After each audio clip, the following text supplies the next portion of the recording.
एक पत्र और है, देखो जीत का कितना था। मैं पत्थल गांव की रहने वाली रेखा अग्रवाल, पति श्री पवन कुमार अग्रवाल, जिला जशपुर छत्तीसगढ़ के निवासी हैं। कहीं बैठी हो? आप ही हैं? आ जाइए, एक बेलपत्र लेकर। मैं पत्थल गांव के निवासी हूं, रेखा अग्रवाल, पति पवन कुमार अग्रवाल, जशपुर छत्तीसगढ़ के रहवासी हूं। गुरुदेव, आपने हरतालिका तीज पर फुलेरे का दर्शन करने का बोला था। मैंने 5 जगह पर फुलेरे का दर्शन करा। गुरुजी, किराए के मकान में रहते थे 7 साल से। इतना वैभव नहीं था, धन नहीं था, कुछ समस्याओं के कारण हमारा पूरा धन चले गया था, परिवार दुखी हो गया था। किससे कर? तब आपकी कथा सुनना प्रारंभ करा, शिवजी के मंदिर जाना प्रारंभ करा और शंकर जी को रोज बोलती, जिद पकड़ ली मैंने भी शंकर के आगे, बाबा तुझे मेरा घर वापिस लौटाना पड़ेगा। मैं किराए के मकान में रह रही हूं क्योंकि पूर्ण तरह से बर्बाद हो चुकी, कुछ नहीं बचा, कष्ट पे जीवन चल रहा, कुछ भी कर तुझे मुझे मकान देना पड़ेगा। जिद पकड़ी, बाबा के रोज मंदिर जाती, किराए के मकान में रहती पर बाबा का मंदिर नहीं छोड़ा। पशुपति व्रत करा, शिवजी के मंदिर में 1 लोटा जल चढ़ाती रही और बाबा की ऐसी कृपा करी गुरुदेव कि बाबा ने इतने सालों के बाद मुझे खुद के मकान में लाकर बिठा दिया। हमारा स्वयं का मकान हो गया। मैं बाबा को धन्यवाद देने के लिए। रुक्मणी पटेल, शिव नारायण पटेल, ग्राम रामपुर, जिला कोरबा, रामपुर करतला, छत्तीसगढ़ से हैं। 12 वर्ष तक मेरे यहाँ संतान का सुख नहीं हुआ।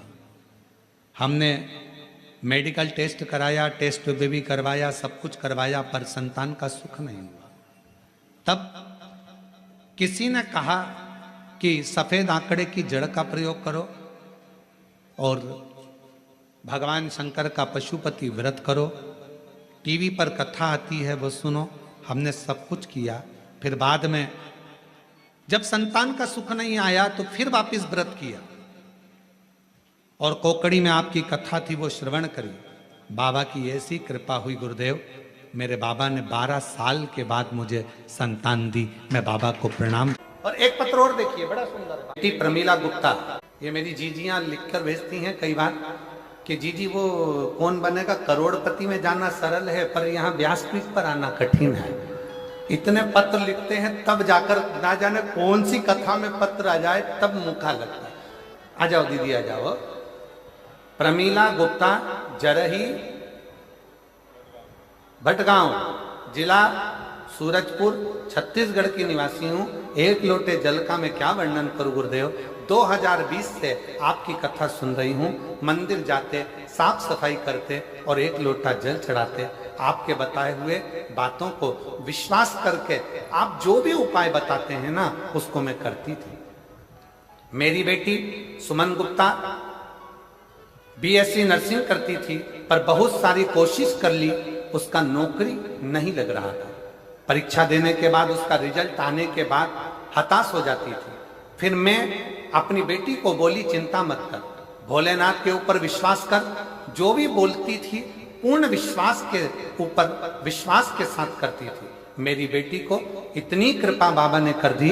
अब की बार मेरी बेटी ने बाबा का पीछा पकड़ लिया। एक बात मिलती अग्नि पुराण में, जिद करो, जिद करो पर किससे करो। पति से जिद करोगे तो चिड़चिड़ करेगा, पत्नी से जिद करोगे तो चिड़चिड़ करेगा, सास से ज्यादा जिद करोगे तो सास भी आखिरी में कह देगी जा तेरे पति से मांग। ससुर से कहोगे, परिवार से कहोगे, रिश्तेदारों के आगे जिद करोगे, कोई स्वीकार नहीं करेगा। अग्नि पुराण कहती है जिद करना है तो उसके लिए 2 जगह बताई कि जिद कहाँ करना चाहिए। पहले नंबर पर जिद अपने आप से करो कि मुझे ये काम कर कर मानना ही है, और दूसरी जिद करना है तो अग्नि पुराण कहती है शंकर भगवान से करो कि तुझे नौकरी देना ही पड़ेगी। वो जिद स्वीकार कर। मेरी बेटी ने जिद पकड़ ली, और जिद पकड़कर इतनी मेहनत करी। साथ में एक बेलपत्र में गुरुजी साथ में एक बेलपत्र में शहद लगाकर चिपकाने वाला उपाय करने के लिए बोली और उसको कर कर वो परीक्षा देने गई और दिनांक 6 जनवरी 2025 को मेरी बेटी नर्सिंग ऑफिसर के पद पर नियुक्त हो गई, उसको सरकारी नौकरी मिल गई। मैं बाबा को यहाँ प्रणाम करने के लिए, जिद करने के लिए 2 जगह, कहां कहां करना है जम के बोलो जरा।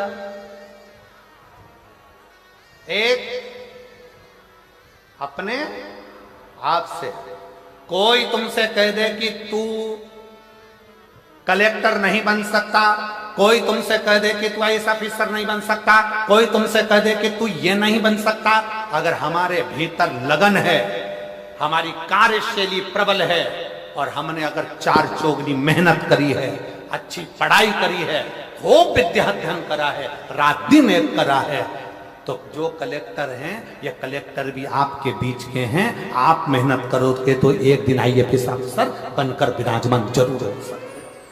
अपनी लगन, अपनी मेहनत, अपनी कार्यशीलता, अपना परिश्रम, अपनी पढ़ाई, उस पर अपने को जिद करना पड़ेगी कि मैं ये कर कर मानूंगी, मुझे डॉक्टर बनना है, डॉक्टर बनकर मानूंगी।